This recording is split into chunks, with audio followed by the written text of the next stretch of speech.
Welcome back to the Deep Dive, where we take your sources and extract the most important nuggets of knowledge and insight. Today, we're diving into a name that, well, for many, immediately brings to mind controversial COVID-19 claims: ivermectin. For a long time, though, it's been known as a really powerful weapon against parasites, having just a massive impact globally. That's right. But what if there's, another layer to this story? Beyond its established life-saving uses and the recent controversies, there's some fascinating emerging scientific interest in ivermectin's potential in a totally different arena: cancer treatment. Exactly. So our mission in this deep dive is really all about unpacking these layers of information surrounding ivermectin. We'll explore its proven track record, definitely confront the misinformation it's faced, and then get into the surprising, very early stage research on its anti-cancer properties. Our goal is to equip you with the full picture, helping you understand what the science truly says, from the lab bench right through to ongoing human trials, and why distinguishing fact from fiction is just more crucial than ever. Okay, so to really understand ivermectin's full story, we kind of have to go back to its origins, right? Long before it became a household name for, well, all the wrong reasons during the pandemic, it had already made a huge impact on global health. Yeah, and what's really fascinating here is ivermectin's original purpose. It was approved by the FDA for human use way back in 1987. It's a broad-spectrum anti-parasitic drug. We're talking devastating conditions like river blindness. It's medically known as onchocerciasis and intestinal strongyloidiasis. These affect millions, particularly in tropical regions, and ivermectin has just been a game changer. So this isn't some new, untested compound then. It sounds like it has a pretty remarkable track record. It truly does. Its safety profile is incredibly well established for its approved uses. That's something that often gets lost in all the recent noise.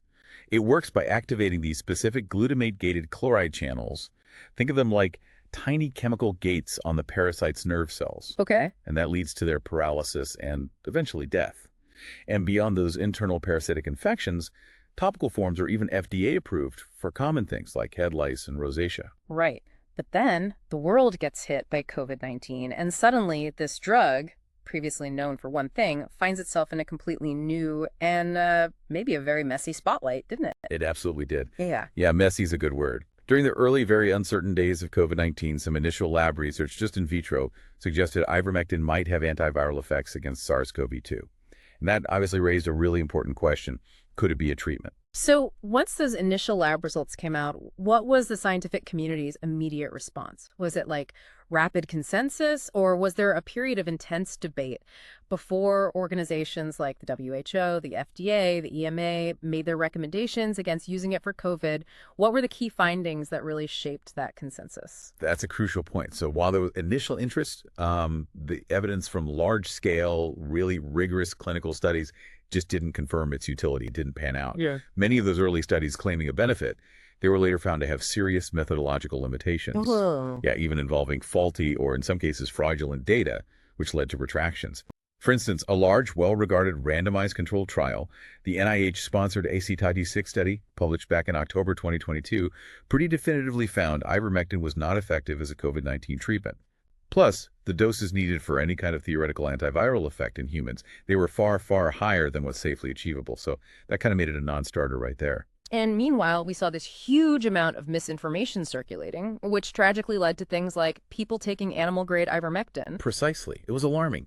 Social media campaigns, advocacy groups, they really amplified these unproven claims. The FDA even put out that now famous tweet, you probably remember it, cautioning the public with a pretty stark message. You are not a horse. You are not a cow. Seriously, stop it. Right, I remember that. The essence of their warning was clear. Don't self-medicate with animal formulations. This whole situation just highlights how easily misinformation can spread and influence public behavior. We even saw some U.S. states attempting legislation to make it available over the counter for various unapproved uses, despite pharmacists being, understandably, reluctant to dispense it without proper FDA approval for non-prescription use. Okay, so just to be absolutely clear then, there's no general recommendation for ivermectin for COVID-19 itself, but there is one very specific, important context where it was considered. That's correct, and there's a really vital distinction to make. For individuals infected with the strongyloids stercoralis parasite, that's a specific type of roundworm who then needed corticosteroids to treat severe COVID-19.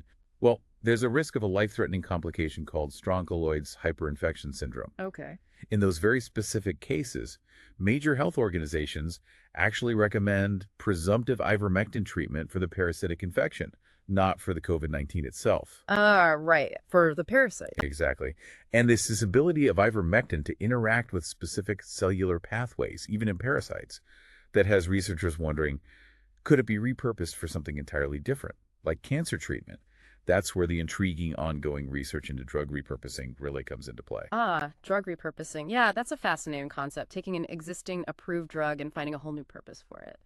So what have these early studies on ivermectin and cancer actually revealed? Exactly. It's all about finding new indications for compounds we already know a lot about, safety-wise, for example. For ivermectin, the preclinical data, so studies done in labs, on cell lines, and in animal models have shown some, frankly, surprising results that definitely warrant a deeper look. Surprising how? What have they actually observed in these initial stages? Well, researchers have observed ivermectin causing leukemia cells to swell up and die in the lab. And in mouse models of triple-negative breast cancer, which is a particularly tough one to treat, it's been shown to induce T-cell infiltration. That means it helps crucial immune cells get inside the tumor. Effectively, it can turn cold tumors, the ones that often evade the immune system, into hot ones that are more susceptible to therapies like immunotherapy. Wow, okay. Yeah, immunotherapy uses the body's own immune system to fight cancer, so making tumors hotter is a big goal. That sounds like a potentially powerful mechanism. How does it supposedly achieve these effects? What specific pathways or processes is it messing with in those cancer cells? Well, it seems to be a multi-targeted drug, which is part of what makes it intriguing, but also complex. Studies suggest it can disrupt several key signaling pathways. Think of them as communication networks within cancer cells. Things like actin-mTOR, 1-catenin, and STAT3. These are often overactive in tumors, driving growth, so disrupting them leads to suppressed cancer cell growth. Right. It's also been shown to induce programmed cell death, that's apoptosis and autophagy, which is a kind of cellular self-eating process in various cancer cells. There's even evidence it might target cancer stem cells. The really persistent ones. Exactly. The ones thought to be responsible for tumors starting and coming back after treatment. And potentially could even reverse multi-drug resistance, making other cancer treatments more effective. These effects have been seen across different cancer types in labs, including breast, lung, colon, prostate, and hematological cancers like leukemia. So the preclinical data sounds promising then, and you're saying the anti-tumor activities have been observed at concentrations that researchers think could be clinically reachable in humans. But what about actual human studies? Where are we in that whole process? Right, that's the million-dollar question. That brings us to the ongoing clinical trials. It's still early days. There's a small phase 3 study, for example, that was presented at the prestigious 2025 ASCO annual meeting. That's the American Society of Clinical Oncology's big conference. Yeah, where major findings are announced. Exactly. This study is evaluating ivermectin combined with an immunotherapy drug called balstilimab for metastatic triple-negative breast cancer. Preliminary results, just from 9 heavily pretreated patients, found the combination seemed safe and well-tolerated. Now, of 8 patients they could evaluate for response, 1 had a partial response, meaning the tumor shrank significantly, and 1 had stable disease, meaning it didn't grow. Which, in this very difficult-to-treat population is considered an encouraging clinical benefit rate and definitely warrants continued investigation. Okay, so yeah, very early results, small group, but a tantalizing glimpse maybe. But it's really important, isn't it, to differentiate this kind of carefully controlled, rigorous research from some of the much wider claims we see flying around, especially online. Absolutely critical. And this raises that important question. What is the difference between this early, careful scientific research and the claims we see online? The scientific community is really emphasizing that ivermectin is not some standalone miracle drug for cancer. That's just not what the evidence suggests at this point. Its potential role, if it has one, is likely as a helper or an adjunct to proven cancer therapies. And optimizing the regimen, finding the exact right dosage, the timing, the intervals, which cancers it might work for, which combinations, that's incredibly complex work. It's absolutely not as simple as just, taking some pills you bought yourself. And that leads us straight to the critical warnings for anyone out there considering ivermectin for cancer on their own. Yes. Let's be crystal clear. The FDA has not approved ivermectin for cancer treatment, period. No major health organizations support it for this purpose, outside of its established anti-parasitic uses. Yet, social media users, various groups, continue to promote it as a miracle cure, often with very compelling personal testimonials. But those anecdotes, however heartfelt, are not scientific evidence. Right. Not the same thing. Not at all. Self-medicating, especially doses higher than those approved for parasites, poses significant health risks. We're talking severe nausea, vomiting, diarrhea, dizziness, seizures, coma, even death. It can also interact dangerously with other common medications, like blood thinners. But maybe the biggest concern, the most tragic one, is that relying on these unproven claims could lead patients to delay or even forego effective, evidence-based cancer therapies. Which could be devastating. Exactly. It could tragically result in higher mortality rates. Choosing an unproven path over a proven one can have fatal consequences. What really stands out to me in all of this is just the pervasive and, frankly, incredibly dangerous role of misinformation in health decisions. It feels like the ivermectin story is just a prime, really painful example of this whole phenomenon. It really is. And if we connect this to the bigger picture, a recent U.S. survey looking at COVID-19 treatments found a clear and pretty concerning association between belief in misinformation and the use of non-evidence-based treatments like ivermectin or hydroxychloroquine. What this research truly unveils, I think, is this dangerous feedback loop. Misinformation doesn't just spread passively, it actively shapes health decisions, often by eroding trust in established institutions and science itself.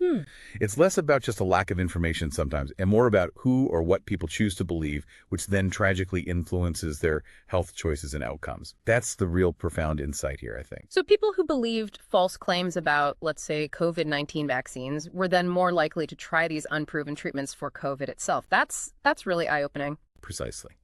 The study showed that among adults who had probable or definite COVID-19, nearly 6% reported using ivermectin or hydroxychloroquine. And those who endorsed vaccine-related misinformation were significantly more likely to use these drugs.